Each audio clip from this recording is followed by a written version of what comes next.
ওদের শুরু হয়েছে 48-এ, তাহলে ঠিক 5 মিনিট পরে শেষ হবে। সবাই টাইমটা খেয়াল রাখবা। আমরা দেখছি শিক্ষার্থীদের পরিচালনায় গতির খেলা শিখন অভিজ্ঞতার আজকের দ্বিতীয় সেশন।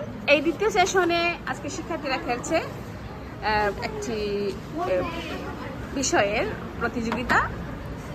আজকে শিক্ষার্থীরা অংশগ্রহণ করছে প্রতিযোগিতা, সেটি হচ্ছে ক্যারামে।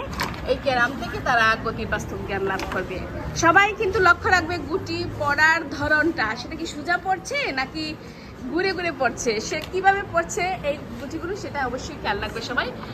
এবং এখান থেকে যে বাস্তব জ্ঞান আরেকটা লাভ করছে তারা, সেটা হচ্ছে একটা খেলা পুরাই পরিচালনা করে ফেলছে তারা।